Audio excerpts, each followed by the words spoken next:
Ja, men altså igen, jeg synes sgu, det er mange penge. Ja, ja.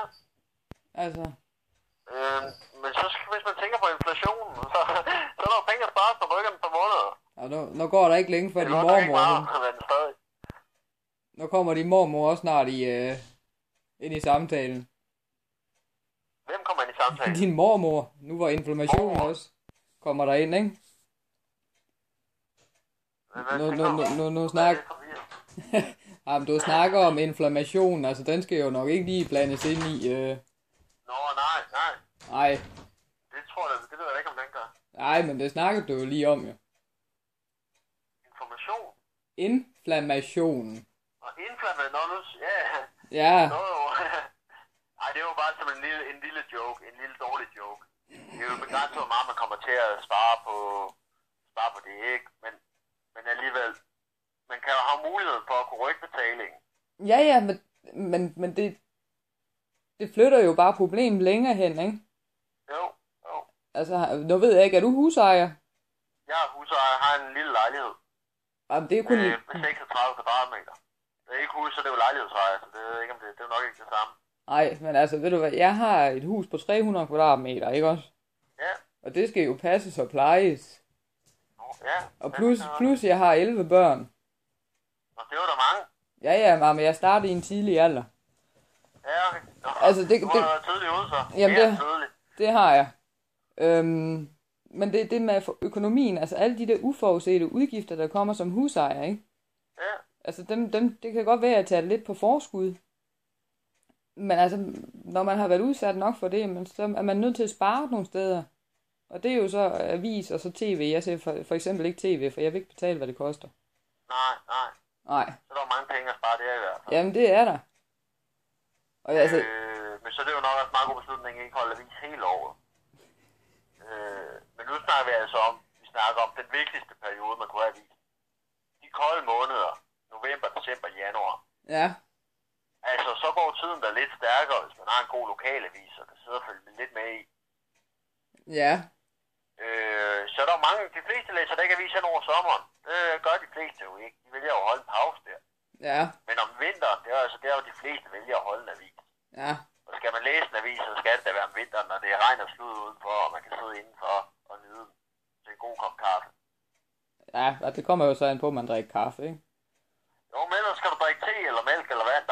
Der er mange muligheder. Jeg kan bare lide en god kop kaffe. Det er jo individuelt jo. Ja.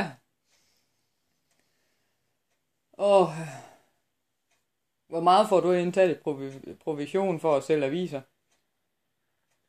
Det er forskelligt. På den her, der tror jeg vil få omkring de 120 kroner, hvis man kører den over betalingsservice. Men det siger jo også noget om, hvor svært det kan være en gang imellem. Det er jo mest med at komme igennem til folk jo. Ja, altså Det er jo, der er mange, når vi ringer med hemmelige numre, så er der jo mange, der ikke tager dem, fordi de er skeptiske over for det. Og det er jo fair nok, fordi der har jo været meget snak i medierne om alt muligt. ja, om påtrængende sælger og skidt og møg. Lige præcis. Så det gør det heller ikke nemmere for os, men så har de jo været flinke nok ved os herinde og give os lidt mere provision for deres salg jo. Samtidig med, så er der lidt bonus oveni, hvis man er heldig og sådan noget. Vi sidder jo en del i afdelingen jo. Nå, okay. Vi er jo godt og vel 50 mennesker herinde normalt jo. Ja, og de er grove stille i baggrunden Der er lige jo nu. gode... Hvad siger du? Ja, de er grove stille i baggrunden lige nu. I baggrunden, der er det rimelig dødt herinde nu, vil jeg sige. Jamen, det er der også. Det kan jeg høre. Ja, men der er ikke... Vi sidder 3 herinde her søndag. Det er heller ikke... Det er bare... Jeg skulle lige... Slutningen af måneden, der er der mange gange, så har man lige nogle folk, man lige skal have ringet til. Og så når man alligevel er her, så kan man lige så godt lige ringe lidt ekstra. Jo. Jamen, det er Når rigtigt. jeg er taget hele vejen ind på arbejde og brugt en time på det, så kan jeg lige så godt lige ringe et par ekstra gange. Jo. Og hvor bor du henne? Jeg bor inde i Frihed, hvis du kender det. Hvorhen? Frihed. Frihed. Frihed. Hvor fanden er det hen? Det er i Hvidovre. Nå, Hvidovre, det er oppe på Djævløen. Ja, jeg har jo lige flyttet derhen for det 1,5 års tid siden efterhånden. Nå, og ellers har du boet på Så jeg Fyn, skal eller hvad? lige tilpasse mig med alle djævlene herhen jo. Jamen, det er Det er jo rigtigt. meget vældige, det er det jo. Ja. Kommer oprindeligt fra Forborg af. Ja, jamen, det kan man godt høre. Det kan man alligevel. Ja, det kan man godt. Det er ikke helt gået af dig endnu.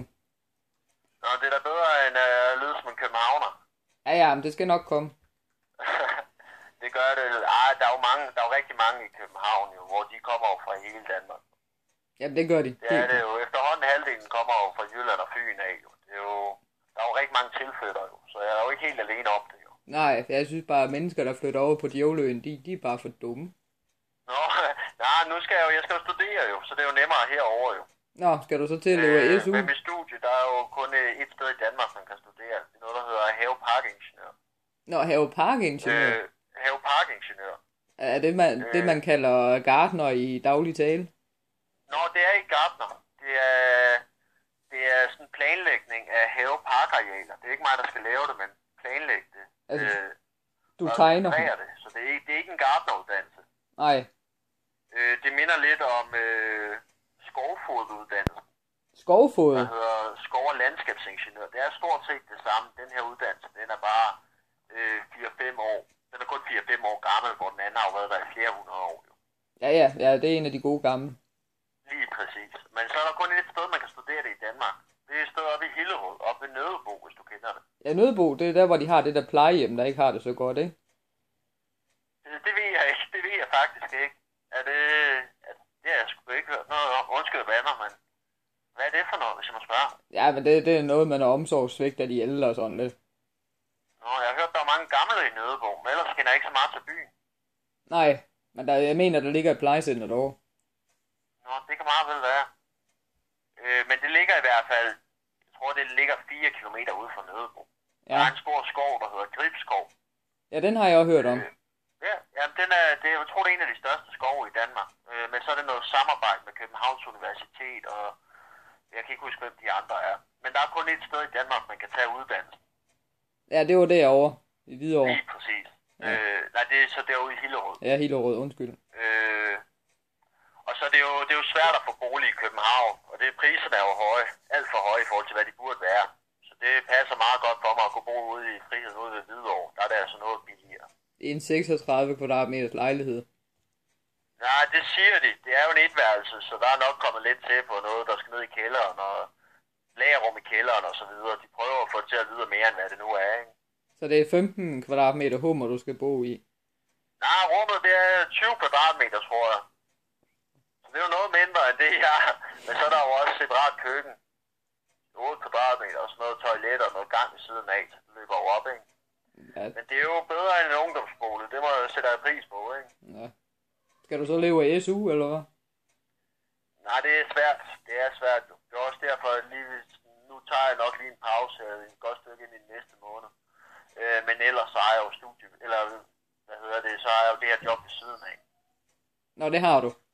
Det har jeg ved siden af, så det er jo begrænset meget, jeg kan arbejde. Det bliver jo hårdt med studie. Nå, ja. Men det bliver man jo nødt til. Mere eller mindre. Ja. Men så tror jeg, må vi se, om jeg kan forhandle noget med min chef, om jeg kan eventuelt kunne arbejde lidt mindre. Ja, eller få en lidt større provision, ikke, så du kommer op på 125 kroner. Så meget har jeg nok heller ikke skulle have sagt derinde endnu. Det ved man jo aldrig om for længere sigt, men... Nej, men sådan er det. Men man må håbe på det. Det er bare at klemme ballerne sammen, og så få det overstået, ikke? Lige præcis. Det er 4 år på den uddannelse, og så skal man jo altid tage stilling til, at man læser videre efterfølgende. Ja, men er det kun SU, du får? Det er kun SU. Føj. Hvad siger du? Føj. Ja, det er ikke godt. Ej, det er bedre end mange andre lande, der får de jo ingenting. Nej, det er selvfølgelig rigtigt nok. Jeg tror kun det er i Danmark og Holland, vi har noget lignende SU. Det er ja. Altså noget, man skal sætte pris på, ikke? Ja. Men ikke Sverige og Norge har de måske også noget tilsvarende. Det ved jeg faktisk ikke. Det er, det er jo bedre end ingenting. Sådan har jeg det i hvert fald. Jo. Det er også derfor, jeg bliver nødt til at komme her ind og arbejde søndag. Det er altså det er de færreste, der har lyst til det, ikke? Ja. Så det bliver meget godt at komme lidt i gang. Jeg starter jo her i morgen. Ja. 9 i morgen skal jeg være i Hillerød. 1,5 times transport. Det bliver knap så sjovt. Halvanden time? 1,5 time. Jeg skal til Hillerød, og så skal jeg med bus efterfølgende. Men skal du så på cykel, eller hvad? Nej, det bliver S-tog og bus. Og cykel, så er det nok til 3-4 timer, tror jeg. Nå. I mit tempo eller mere. Ja. Så kan man jo altid finde ud af, om det er hurtigt at cykle fra Hillerød derud, eventuelt, ikke? Ja. Afhængig af, hvor tit busserne går. Jo. Må ikke de går en gang en time eller sådan noget? Jeg håber, de går 2 i timen, men det ved jeg jo ikke. Du må ned på S-stationen og have busplan. Jeg skal lige på rejseplanen, og så må jeg se den derfra. I bruger jo også rejseplanen i Jylland. Nej, altså her har vi jo biler. Gerne 2 styk per mand. Nå, det var da luksus, vil jeg sige. Det er sgu da ikke luksus, det er da en nødvendighed. Er det nødvendigt? Ja, ligesom man skal have trailer, ikke? Nå ja, der er en grund til, at man kalder det jødekrog, jo. Ja, en jødekrog, ja. Ja. Så langt er du med i udviklingen. Ja, det er dog. Ej, jeg har jo også lidt familie i Jylland. Det er ikke meget, men jeg har lidt familie ude i Randers. I Randers? I Randers. Jeg stammer af min fars side. De stammer oprindeligt fra Randers af. Nå. Jamen, det er langt fra, hvor jeg bor. Hallo? Det er langt fra, hvor jeg bor. Ja, det er ude i Vojens. Ja, hvis du ved, hvor det ligger. Ja, nu prøver jeg lige nu, så går der heller ikke ind i det.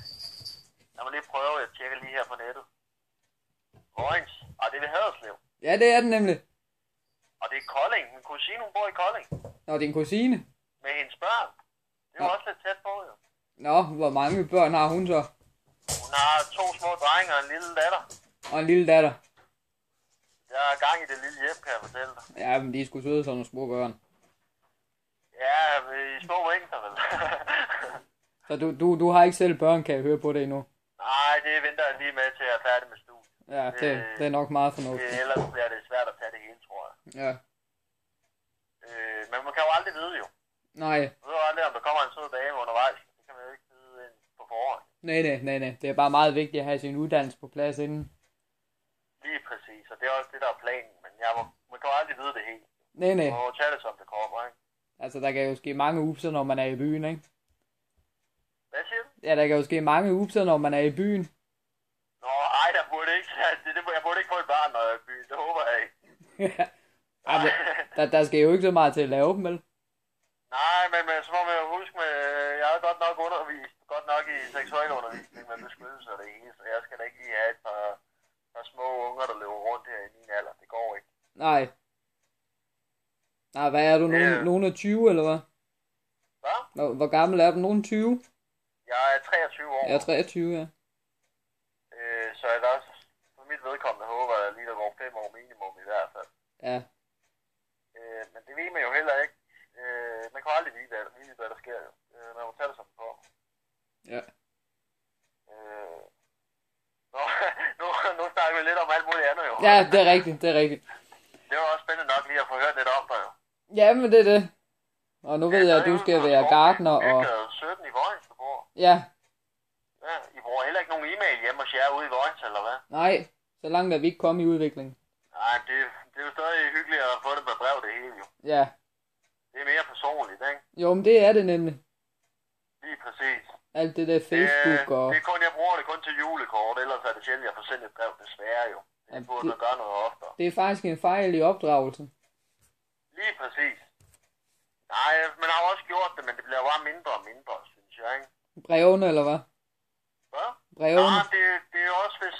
Det er jo, at normen er jo efterhånden blevet, at unge mennesker jo bare sender e-mails til hinanden i stedet, jo. Jo. Men det... Så lige, hvis jeg skal sende et brev til mine gamle bedsteforældre, så bliver det jo lige på papir, på postkort frem på nettet, jo, ikke? Det er jo også hyggeligere. Det er det, og det er mere personligt. Det er jo mere personligt. Ja. Men det kan jo være, at man går lidt tilbage til det. Det håber jeg da lidt, man gør. Ja. Men det kan man jo aldrig vide. Det er jo gået lidt stærkt det hele med internettet, ikke? Jo. Men man kan også sige, at Post Danmark, de tager 9 kroner for at sende, ikke? Jo, ja, det gør det heller ikke nemmere. Man skal betale næsten 10 kroner for at sende et brev, ikke? Det er vanvittigt. Og altså mange penge, bare for, jeg kan huske, jeg tror ikke, det er mange år siden, man var nede på de der 4-5 kroner, vel? Altså, dengang jeg var barn, der kan jeg huske, det kostede 3,75. 3,75? Ja. Det var så billigt. Ja. Men det burde jeg altså, det burde da stadig næsten, det burde da næsten være gratis. Jamen, det er... Og Danmark, det er jo staten, så burde det da også næsten bare være gratis at sende brev. Ja. Nå, det er det bare ikke, altså, fordi der kommer medarbejderlønninger og provision og... Jo, bestemt. Men det vil øge motivationen til at sende et brev i hvert fald, hvis det var noget billigere, ikke? Jo. Det er rigtigt. Men hvad med Jyske? Hvad Hvad vil du sige til 3 måneders periode? Kan du ikke lige give mig en halv time til at tænke over det? Jo, selvfølgelig, det kan jeg sagtens. Fordi nu er jeg altså ved at være smøgtrækken, når det ene og det andet. Jo, forståeligt. Kan du så love mig, at du ikke er faldet i søvn for de næste 30 minutter? Ja, men jeg skal nok lade være med at tage min sovepille inden. Jo. Så ringer jeg tilbage klokken 8, hvis det er i orden.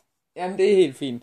Det er i orden. Du skal ikke være bange, når jeg ringer med hemmeligt nummer. Det er Nej, bare nej. mig, der ringer. Altså, det er ikke sådan en skummel lure, der ringer så ved jeg det. Nej, det er det ikke. Det er bare mig. Ja, Men tak for snakken. og det var der så lidt. Det er ikke om, vi snakkes ved her om Ja. en times tid. Det gør vi. Jo, vi ses. Hej. Hej.